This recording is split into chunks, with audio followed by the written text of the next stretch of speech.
¿Qué tal amigos? Muy buenos días, ¿cómo están? Sean bienvenidos a una nueva emisión de su noticiero matutino de Latina Informativa. Quien tiene el placer de acompañarles es Robert Ruiz y de inmediato comenzamos nuestra jornada con nuestro acostumbrado reporte climatológico para conocer el estado del tiempo el día de hoy, miércoles 1 de octubre. Iniciamos como es costumbre en nuestra ciudad. 24 grados centígrados para Barquisimeto. El día de hoy es la sensación térmica con una máxima de 31 grados centígrados y una mínima de 22 grados centígrados. La gráfica nos reporta que para esta jurisdicción el día de hoy estará mayormente soleado. Desde aquí nos vamos de inmediato a San Felipe, estado Yaracuy.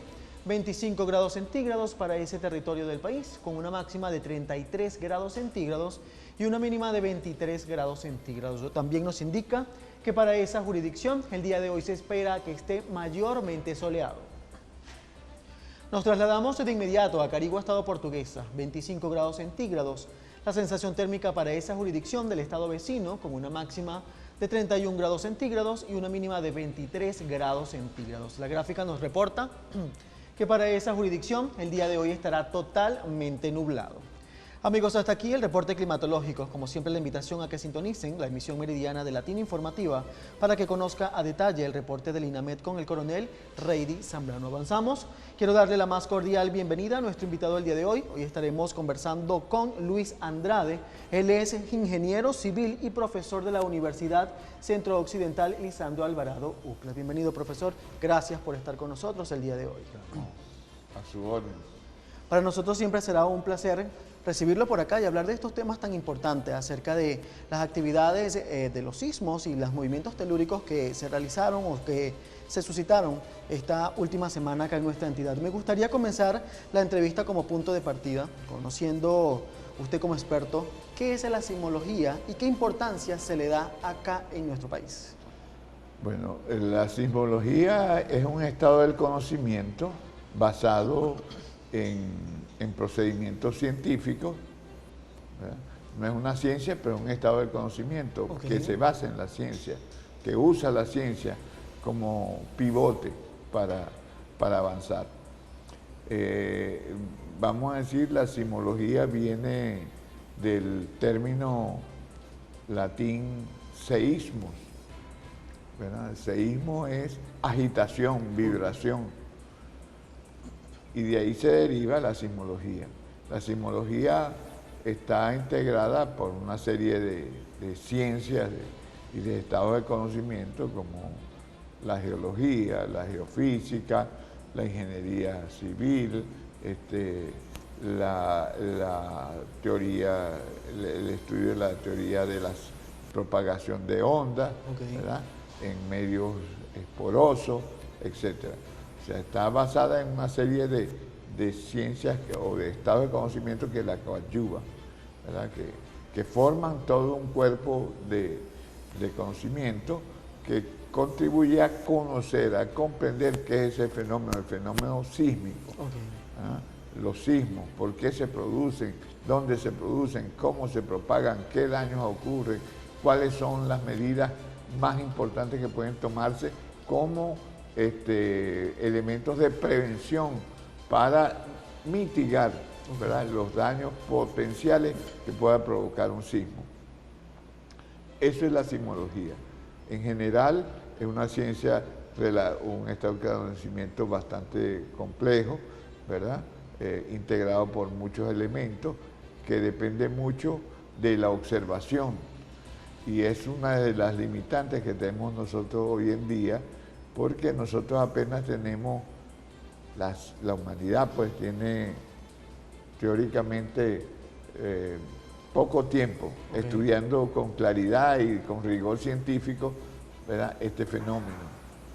Anteriormente pues se hacía con base a la observación fundamentalmente. Hoy en día hay ciencias que ayudan o contribuyen a extrapolar o a perseguir los resultados importantes que puedan llevar no a predecir los sismos, pero sí a ubicarlos espacialmente, a conocerlos, a conocer el fenómeno, cómo se produce, cómo se genera, dónde y su intensidad, su magnitud y su intensidad. Entonces, ese es todo una convergencia, Okay. ¿verdad?, de estudio que permite determinar los elementos característicos del sismo. Profesor, ¿y cuál es la importancia que tiene la sismología acá en nuestro país? Le consulto porque me gustaría saber desde su punto de vista, ¿tenemos cultura de acá en educación en temas de sismología? Bueno, en principio vamos a decir, no todas las zonas del globo terráqueo, de la Tierra, Okay. son sísmicas. Si tú ves un mapa mundi, con las zonas epicentrales donde ocurren los sismos, esos son franjas relativamente estrechas, ¿verdad?, que no son muy grandes. Okay. Hay grandes cantidades de zonas que son asísmicas, que no tienen sismo, Okay. ¿verdad?, o por lo menos no tienen los sismos tectónicos, que son los sismos más con mayor intensidad, mayor energía, ¿no?, mayores magnitudes, y que ocurren con mayor frecuencia, ¿no? ¿Por qué? Porque sencillamente es allí donde se concentra la energía que produce estos sismos. Eso se debe a un fenómeno básicamente asociado a lo que conocemos el movimiento de la atenosfera, Okay. ¿verdad?, el magma superior de la Tierra. Entonces, la Tierra es un globo esférico, ¿verdad?, que tiene capas, múltiples capas, empezando por su núcleo, ¿verdad?, metálico, y diversas capas que componen ese globo, hasta llegar a la corteza terrestre, que es la capa superior de la corteza. Relativamente es una capa de pequeño espesor comparado con el diámetro que tiene la Tierra. La Tierra tiene más de 6.000 kilómetros de diámetro, Okay. y la corteza puede llegar a tener, cuando mucho, 150, 200 kilómetros de espesor. Okay. ¿Verdad? Que estamos hablando es de una pequeña concha, una pequeña capa, ¿verdad?, que en la parte superior. Pero esa capa es afectada por los movimientos del magma, ¿verdad?, superior, que se conoce como atenósfera, que es el magma que está pegado de esa corteza terrestre. Esa corteza es rígida, ¿verdad?, y va derivando hacia el magma, perdiendo rigidez y volviéndose fluida o semifluida, que es la característica principal de la atenosfera. Una capa semifluida que tiene posibilidades de moverse por un fenómeno que se llama convección térmica, Okay. ¿verdad? La convección térmica es un fenómeno de diferencial térmico que produce el movimiento de ese magma fluido en distintas direcciones. Y ese movimiento funciona como una correa transportadora que mueve a la corteza hacia allá y hacia acá, en dirección este, norte, sur, oeste, etcétera. La mueve siguiendo ese proceso de convección térmica. Ese es el origen del movimiento de la corteza. Ok, profesor, me gustaría, dentro de su conocimiento, ¿está Venezuela ubicado en una zona sísmica? Sí, exacto. Venezuela es una de las zonas que tiene, que es una zona sísmica. No vamos a decir que es la zona de mayor intensidad sísmica, de mayor peligrosidad sísmica, pero relativamente es una zona sísmica con sismicidad de moderada a alta. Okay. ¿Por qué? Porque la atenosfera, como te dije, se mueve, ¿verdad?, y mueve los continentes, y los mueve siguiendo un patrón, ¿verdad?, muy diverso. No es un patrón organizado ni sistémico, ¿verdad? Es un patrón que se ha originado a raíz del movimiento global en los últimos 300 millones, 400 millones de años, ¿verdad?, de lo que nosotros conocíamos originalmente como Pangea, que era el lugar de todas las tierras del globo terrestre. Y ese proceso de convección ha venido moviendo estos continentes en distintas direcciones. Okay. Y nosotros estamos en un subcontinente, entre dos subcontinentes, el Caribe y Sudamérica. Y esos dos subcontinentes tienen una frontera que se llama borde. El efecto que produce ese movimiento se llama tectonismo. Okay. La definición del tectonismo es el movimiento de las capas superficiales de la Tierra, de la corteza, producto del movimiento de esa atenosfera en distintas direcciones. Y en el caso nuestro, nosotros estamos en la convergencia de dos grandes placas o de un borde que une o topa a dos grandes capas. Dos grandes placas, la placa suramericana, ¿verdad?, y la placa caribeña. Entonces es así como se han formado los sistemas sísmicos o de falla que conocemos como Boconó, San Sebastián, Boconó al suroeste, ¿no?, San Sebastián al centro del país, al centro norte del país, ¿verdad?, y el Pilar al centro noreste del país. Profesor, y conociendo que estamos ubicados en dos placas, ¿se puede determinar si el estado Lara está cerca o algo? Le pregunto porque en últimos días hubo lo que se denominó un enjambre de sismos. Me gustaría que nos aclarara ese punto. Ok, el término enjambre, algunos lo llaman tormenta sísmica, ¿verdad? Es el término que indica que han ocurrido una serie de sismos continuos, casi con poco tiempo de separación, en un lugar específico. Eso ocurre, eso es un fenómeno que está asociado a la sismicidad. No es común, no ocurre todos los días, ni es la característica fundamental del movimiento sísmico, pero sí ocurre. En este caso, un enjambre sísmico puede estar constituido por lo que nosotros llamamos premonitores o precursores. ¿Verdad? Un precursor, ¿qué es? Un premonitor.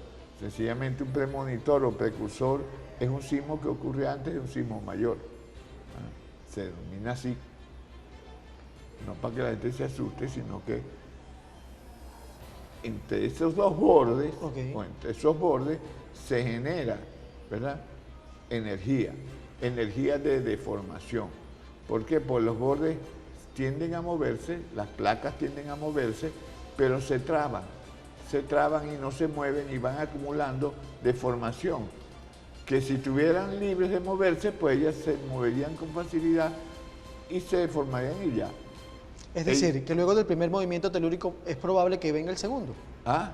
Luego del primer movimiento telúrico es probable que venga un segundo movimiento. Es probable que venga un segundo movimiento. O sea, nosotros tenemos que estar siempre atentos a eso, en términos de que a veces esos movimientos no vienen solos. ¿Por qué? Porque un movimiento de eso, ¿qué es lo que indica? Que la falla que lo genera, ¿verdad?, el borde de placa que lo genera o la falla que lo genera se está rompiendo. Se rompió un pedacito, ¿verdad? Hubo un sismo. ¿Por qué? ¿Qué es el sismo? Es la rotura de ese borde, ¿verdad? Es la rotura de la roca por un exceso de deformación elástica. Cuando la deformación elástica es grande, supera la resistencia de la roca. Y al superar la resistencia de la roca, esta roca se rompe y al romperse produce una vibración. Produce calor y produce vibración. ¿Y cuál es la vibración? El sismo. Profesor, para ubicar a nuestra audiencia, ¿qué diferencia existe entre movimiento telúrico y terremoto? ¿Cuándo se utiliza el término terremoto? Bueno, en realidad eso es medio confuso, en términos, porque esos son términos coloquiales, ¿no? La gente asocia el movimiento telúrico, el movimiento de la corteza, ¿verdad?, de la corteza terrestre en los bordes de placa o alrededor de los bordes de placa. El terremoto para algunos, ¿verdad?, es un movimiento que provoca daño. Mientras que el temblor, ¿verdad?, es lo que te digo yo del argot popular. Pues. El temblor es una vibración que no provoca daño, o provoca susto, provoca pánico, pero no provoca daño físico. No tiene nada que ver con la magnitud ni con la intensidad del movimiento. Sí, tiene que ver con eso, con la intensidad. Le pregunto porque por lo menos en el estado Zulia hubo movimientos telúricos también, donde sí hubo desastre, o sea, hubo unas casas que se cayeron. ¿Ahí se puede considerar terremoto? Sí, la gente lo considera como un terremoto porque se produjo daño. Pero en realidad, terremoto viene del término terrae, que es tierra, y moto, que es moción, movimiento de la tierra. En general, todo lo que produzca movimiento de la tierra, de la corteza, es un terremoto. Ahorita hablamos de lo que ocurrió en el Zulia, en la costa oriental del lago, básicamente. ¿Por qué y por qué en esa zona? Nosotros estamos, nuestro país, como te dije, está en el borde de placa entre Sudamérica y Caribe. se comparte al norte, ¿verdad? Si nosotros hablamos de Barquisimeto, estamos en territorio caribeño, porque al sur está el borde de placa que es Boconó, el sistema de falla de Boconó, representa en este espacio, representa ese borde de placa. Entonces nosotros estamos ahorita en este local, en este lugar de la televisora, estamos al norte, que estamos en territorio caribeño. Así es. La gente que está al sur del sistema de Boconó está en territorio sudamericano, para hablarlo con temas de precisión geográfica, vamos a decirlo así. Entonces, en este caso, alrededor de esos bordes es donde se origina la sismicidad. Entonces, nosotros como país, ¿verdad?, estamos cortados, ¿verdad?, estamos trazados por ese borde de placa que en el caso de Boconó viene desde el nido de Bucaramanga al sur, al suroeste, Táchira, Mérida, Trujillo, Lara, sigue hacia Yaracuy y sale al Mar Caribe. Y de ahí cambia de rumbo. ¿Qué es el rumbo? La dirección que tiene esa falla en este instante, en relación con el norte geográfico. Profesor, debo hacer una breve pausa comercial. Al regreso me gustaría que me comentara si es posible determinar cuándo va a suceder un movimiento telúrico y qué papel tiene la tecnología actualmente, considerando que hay países como México y China que tienen un sistema que pueden determinar por lo menos minutos antes del movimiento, ¿le parece? Amigos, cuando son las 9:13 de la mañana, cumplimos con nuestra primera pausa comercial. No se aparten de nuestra sintonía, que estamos conversando con el profesor Luis Andrades. Él es ingeniero civil y profesor de la UCLA. Ya regresamos.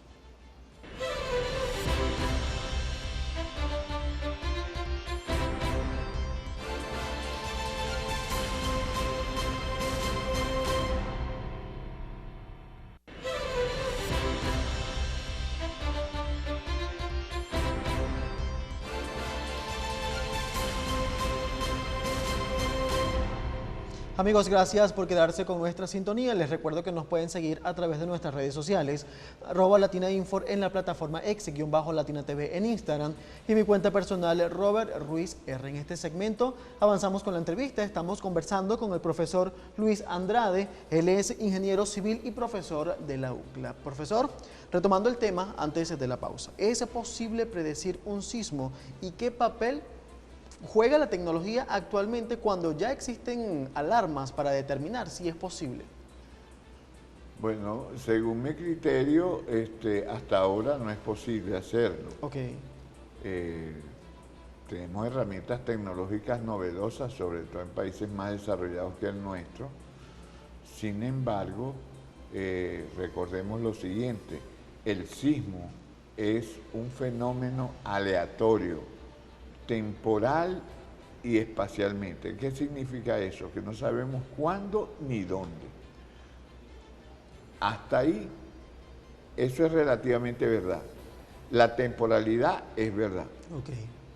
Lo que no es verdad es el espacio. Ya nosotros tenemos suficiente conocimiento para saber cuáles son las zonas sísmicas del planeta.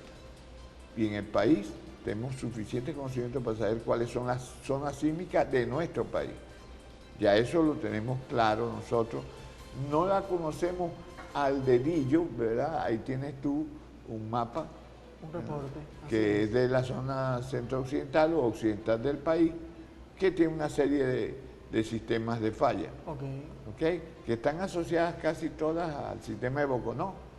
Asociadas, digo, que se derivan de ahí, de ese sistema. Entonces, ¿qué sucede? En este momento nosotros no estamos en capacidad, por lo menos en mi criterio, de hacer una predicción, porque una predicción es algo preciso. Tú dices, va a ocurrir un sismo en tal fecha o en tal lapso de tiempo, ¿verdad?, con tales características y tal. Eso hasta ahora, en mi criterio, no es posible hacerlo con precisión. Hay países que se han adelantado utilizando básicamente una herramienta que se llama, en principio se hacen estudios electromagnéticos con propósitos de saber y conocer bien el movimiento de la corteza, ¿no? Okay. Esos estudios electromagnéticos te indican el sistema de movimiento, no con precisión, pero sí te dan luces sobre cómo se mueve, cuándo se mueve, a qué velocidades, etcétera, dónde se mueve más, dónde ha dejado de moverse y se concentra energía porque no se mueve. Además de eso, hoy en día nosotros tenemos satélites y podemos observar desde el espacio nuestra superficie. Eso que nos permite ubicar puntos en esa superficie y hacerle seguimiento de su deformación, de su movimiento. Y eso nos puede llevar a saber que hay una zona donde se está concentrando mucha energía y que es probable que ocurra un sismo en un determinado momento. Eso existe, sí. Eso existe. Además se utilizan mucho estudios subsuperficiales, ¿verdad?, dentro de la corteza que permiten medir el movimiento. Entonces todas esas herramientas son totalmente bienvenidas desde el punto de vista tecnológico y pueden conducir en algún momento a hacer una predicción cercana a la ocurrencia de un sismo. Hasta ahora yo, personalmente, no es que soy pesimista en relación con eso, sino que soy realista. O sea, hasta hoy eso me parece que no es posible hacerlo con precisión. Okay. Lo que sí se puede hacer, y es lo que hacemos, es determinar con base al estudio de los fenómenos ocurridos, de los sismos ocurridos durante un periodo de tiempo muy largo, 100, 150 años y más. Y hoy en día hay algoritmos matemáticos que nos permiten extrapolar esos fenómenos en términos temporales. Es decir, por ejemplo, nosotros tenemos registros sísmicos. El país los tiene de hace relativamente poco, 70 años, 60 años, por ahí. Con precisión, un poco menos. Pero el mundo global tiene registros sísmicos de hace 150 años, ¿verdad? No es mucho en términos de la comparación del globo, del tiempo que tiene el globo terrestre y del tiempo que ocurre supuestamente este movimiento de la corteza. Es muy poco, una ventana de tiempo extremadamente pequeña en relación con el tiempo. Okay. Entonces, no es extrapolable eso a todo. Entonces, ¿qué sucede?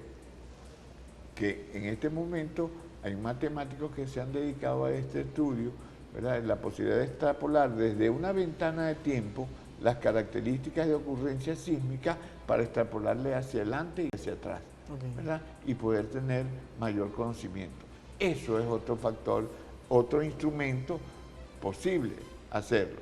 Desde el punto de vista matemático es posible hacerlo. O sea que tenemos elementos que hacen ser optimistas en relación con la concurrencia de elementos y factores que permitan en un plazo relativamente corto, okay, ¿verdad?, predecir, si no con la precisión de relojero, ¿verdad?, pero predecir la ocurrencia de un sismo. Así es, profesor. Sabe que, por lo general, luego de movimientos telúricos, las instituciones, como por ejemplo la Fundvisis, arroja un reporte como el que acabamos de ver ahora en pantalla. Ajá. Y se manejan términos como intensidad y magnitud. Usted como experto me pudiera explicar cuál es la diferencia entre esos términos. Sí, la magnitud, ¿verdad?, es la energía que genera el sismo. Okay. Como te digo, hay dos placas que topan y se mueven, ¿verdad? Por ejemplo, hay varios sistemas de borde entre las placas, no es un sistema único. Por ejemplo, nuestras placas se mueven de forma transcurrente, okay, o sea, paralela, subparalela, siguiendo el rumbo de la falla, siguiendo el rumbo de ese borde, ¿verdad? Si esas placas se traban, ¿verdad?, no se mueven, pero el continente se está moviendo. Entonces está acumulando energía en la zona rígida, ¿verdad?, de contacto entre esas placas. esa acumulación de energía va progresando en la medida del tiempo, ¿ok? Y llega un momento que produce la posibilidad de una enorme cantidad de energía que supera la resistencia de la roca. Okay. Eso se llama acumulación de energía o energética por deformación elástica. O sea, la deformación que debía ocurrir no ha ocurrido y no ocurre porque los continentes se mueven a razón de 3 centímetros, de 4 centímetros, de 2 centímetros y medio por año, ¿verdad? Y pasan 20 años y no se mueve, y se acumula esa energía allí, ¿verdad? Se acumula esa energía allí.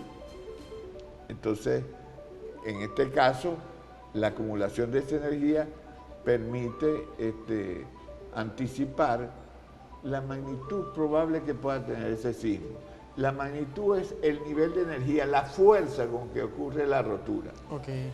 Y la intensidad es otro término, asociado a la magnitud, pero diferente. Okay. ¿Verdad? La intensidad, ¿verdad?, se refiere a la forma cómo la gente percibe el sismo, cómo lo siente, a los efectos que produce ese sismo. Okay. ¿Verdad? Entonces, esas son dos cosas relativamente distintas, o sea, o son diferentes. Una es la energía, que es un valor constante, ¿verdad?, en términos de energía. Por ejemplo, ese sismo produjo tantos joules, ¿verdad?, de energía. Se ocurrió con ese nivel de energía. Ese es un valor constante para el sismo. En cambio, la intensidad es diferente. Pues la intensidad es diferente a 2 kilómetros del epicentro, okay, a 5 kilómetros del epicentro, a 10, a 100 kilómetros, etc. Entonces, la intensidad es variable con la distancia y con las características del sitio. Hay sitios que aumentan la intensidad del sismo y hay sitios que la atenúan. Okay. Entonces, eso lo hace diferente a lo que es la magnitud. Ok, profesor, hablando de niveles, dentro de su conocimiento, ¿cuál es el nivel de riesgo sísmico que tenemos acá en el estado Lara? Si partimos de la definición de que nosotros estamos en una zona que tiene una sismicidad moderada a alta, tenemos un riesgo sísmico asociado a esa sismicidad moderado a alto. Okay. Pero el riesgo sísmico no solamente está asociado al perfil de la amenaza sísmica, sino que está asociado también a nuestra vulnerabilidad. O sea, porque tú puedes tener una amenaza sísmica importante, pero la población está preparada, las edificaciones han sido bien diseñadas, se han seguido los códigos normativos para el diseño y construcción de las edificaciones, los espacios han sido bien utilizados, no has escogido espacios de relativa mayor peligrosidad que otros espacios para construir. Okay. Por ejemplo, construir al borde de un talud es mucho más riesgoso que construir hacia adentro, ¿verdad?, en la planicie. Construir sobre la falda de un talud es mucho más riesgoso, es más sensible. Es posible que las ondas sísmicas se amplifiquen al llegar al talud. Okay. O sea, hay fenómenos de amplificación o fenómenos de atenuación. Amplificación, ¿qué es? Que crece el nivel de intensidad. ¿Qué es la atenuación? La disminución de la intensidad. Entonces, la roca absorbe parte de esa intensidad y atenúa el movimiento. Pero hay espacios que incrementan el movimiento. ¿Y hay zonas específicas acá en el estado Lara con mayor, digamos, zonas que sean más vulnerables a daños acá en el estado Lara? No, fíjate, eso es una cuestión relativa. Okay. Por ejemplo, si tú dices, voy a construir un edificio de 30 pisos, ¿verdad?, aquí en el este, no es comparable con un edificio de 30 pisos en el oeste. O sea, ¿por qué? Porque los suelos son diferentes. Los suelos vibran, Okay, ¿verdad? Y la vibración depende de sus características. Por ejemplo, una roca, ¿verdad?, o un suelo muy duro y muy rígido vibra a una alta frecuencia, ¿verdad? vibra con muy alta frecuencia, con periodos muy cortos de vibración. Okay. Mientras que un suelo más blando, más espeso, donde la roca está relativamente lejana, vibra, ¿verdad?, con una frecuencia menor, con periodos más largos, etc. Entonces, tú tienes que compatibilizar, debes compatibilizar la estructura que vas a construir en un sitio y la que vas a construir en otro con las características del sitio. O sea, hay fenómenos que se llaman fenómenos del sitio, la topografía. Okay. No es lo mismo construir en una planicie, aquí donde estamos, a pesar de que estamos cerca del talud sur, ¿verdad?, estamos relativamente alejados de ese talud, que construir en el borde. Eso es mucho más riesgoso, y lo digo con propiedad. Entonces tú tienes, no quiere decir que no se pueda construir allí, lo que quiere decir es que tú tienes que tener mayor precaución cuando construyes allí, y el diseño de la estructura y de la infraestructura es diferente, es mucho más costosa. ¿Por qué? Porque tú tienes que aumentar las secciones de las estructuras, etcétera, y diseñar esa estructura sabiendo que en el sitio hay la posibilidad de que la amplificación de ese fenómeno sísmico sea mayor que en otro sitio. En todas partes se puede construir, pero el costo de la construcción en unos sitios y el riesgo que tomas tú al construir en unos sitios es mayor que en otros. Profesor, estamos llegando al final de la entrevista. Me gustaría que habláramos, existe cultura acá de términos de sismología. ¿Qué hacer a la hora de que haya un sismo acá en el estado Lara, por ejemplo? Bueno, en realidad, algunos organismos, vamos a decirlo así, vamos a definir esto. El riesgo aquí está asociado a dos parámetros: a la amenaza, ¿verdad?, a la amenaza, que en este caso es el sismo, ¿verdad?, la potencialidad de ocurrencia de un sismo en un periodo determinado, esa es la amenaza, ¿verdad?, y a la vulnerabilidad, que es el grado de exposición que tenemos a ese fenómeno, igual que a la lluvia, o igual que a los sistemas tecnológicos, a la electricidad, ¿verdad?, y otros fenómenos que ocurren en nuestro entorno. Entonces, si yo soy altamente vulnerable, puedo situarme donde me sitúe, siempre voy a tener un nivel de riesgo. Okay. Nosotros debemos trabajar primero en tres direcciones. Una dirección es conocer bien el fenómeno del sismo, conocer sus tasas de ocurrencia, ¿verdad?, cuándo ocurre, cuántos ocurren por año, cuál es la magnitud probable que tiene Boconó, por ejemplo, la magnitud máxima probable, cuál es el periodo de retorno de esos sismos. Tenemos que estudiar y medir los sismos ocurridos para poder predecir eso. En segundo lugar, trabajar sobre otro fenómeno, sobre nuestra exposición, nuestro grado de exposición como individuos, como colectividad y desde el punto de vista organizacional de la sociedad. O sea, eso se llama vulnerabilidad individual, vulnerabilidad colectiva, vulnerabilidad social, institucional. Por ejemplo, un Estado que no sepa que su población está bajo riesgo y cuál es la cantidad o el nivel de ese riesgo, es vulnerable desde el punto de vista institucional. Así es. ¿Verdad? Una comunidad que no sepa cuáles son sus riesgos, es vulnerable. ¿Y cuáles deberían ser esos protocolos de emergencia? Vamos a decirlo así, empezando por la familia, que es el núcleo, digamos, como nos decían en la escuela, el núcleo básico de la sociedad. En una familia, por ejemplo, yo, mi esposa, mis hijos, debemos prepararnos en nuestra pequeña casa, en nuestro hogar, en nuestro apartamento, con propósito tener el conocimiento de lo que puede ocurrir y prepararnos, ¿verdad?, para esa ocurrencia, para sufrir el menor daño posible. Es decir, que sí es importante esos simulacros que vienen realizando luego de estos movimientos. Sí son importantes, pero yo creo que más que un simulacro post sísmico, es importante mantener una educación sísmica permanente. ¿Y se cumple acá en el Estado Lara?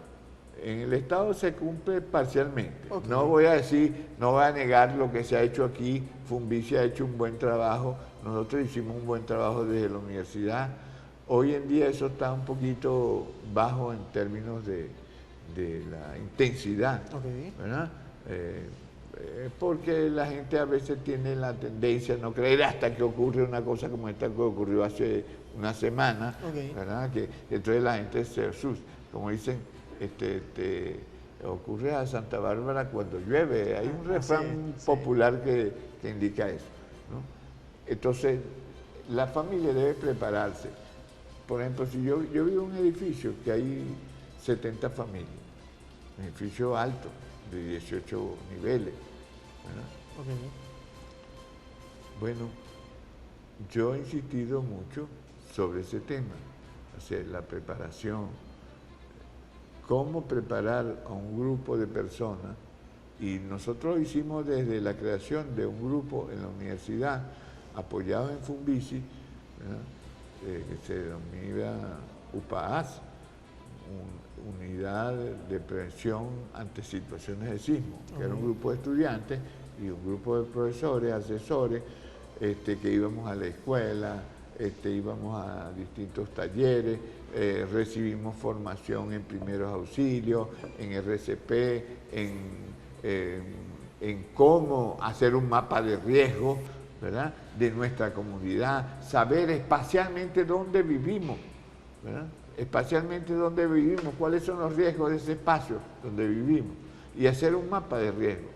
Entonces, eso hay que hacerlo antes de que ocurra. Así es. Antes de que ocurra. Que preparar un botiquín de primeros auxilios en la familia, ¿verdad?, que tenga una linterna, una batería, las llaves a mano, ¿verdad?, que un botiquín de primeros auxilios, saber cómo tú vas a manejar eso, cómo poner una curita, cómo limpiar a alguien, cómo asistir a alguien, ¿verdad?, y esas cosas. Un pito para informar, por ejemplo, si ocurrió que se cayó algo y nosotros quedamos ahí parcialmente sepultados, con un pito tú puedes alertar que tú estás ahí, ¿verdad? O sea, son procedimientos que se activan antes de que ocurra. Así es. Durante el sismo, pues lo más ideal, digo yo ideal porque a veces no es real, es conservar la calma. ¿Por qué yo digo que a veces no es real? Es ideal mantener la calma, pero la gente, como te digo, nosotros somos animales terrestres, que yo estoy sentado en esta silla y no tengo ninguna vibración.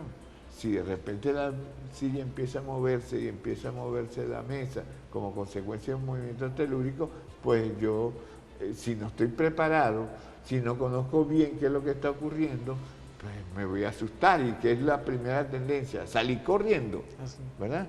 Pasar por encima de la mesa, caerse, tumbar las cámaras esas, y salir despavorido, porque no es fácil controlar el pánico.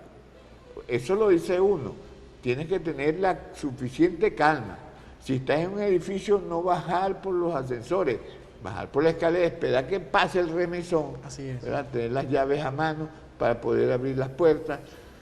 Ocurrir durante ese sismo, por ejemplo, meternos debajo del escritorio, si cae la lámpara, y no pasó más nada, sino que cayó la lámpara y nos cayó encima, ¿verdad? O meternos dentro del baño.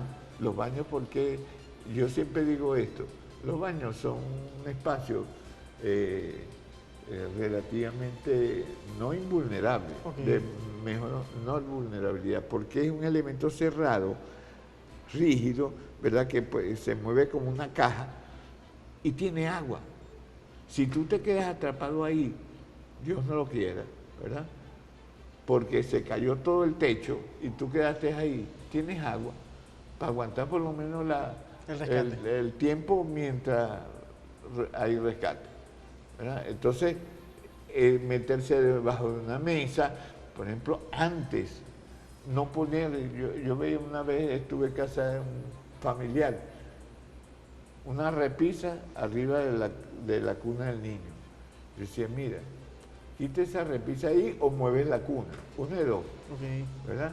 ¿Por qué? Porque esa repisa, con cualquier movimiento, que no pase nada, no pasó nada, pero se cayó la repisa y produjo un desastre, ¿verdad? Así es. Entonces, y después, actuar con calma, ayudar a los heridos, salir a cielo abierto, a escampado, ¿verdad? Donde no haya riesgo, pero con calma, ¿verdad? Es decir, profesor, eso no es fácil de manejar. Así es, lo importante es mantener, como quien dice, la cultura de prevención en nuestra región. Eso.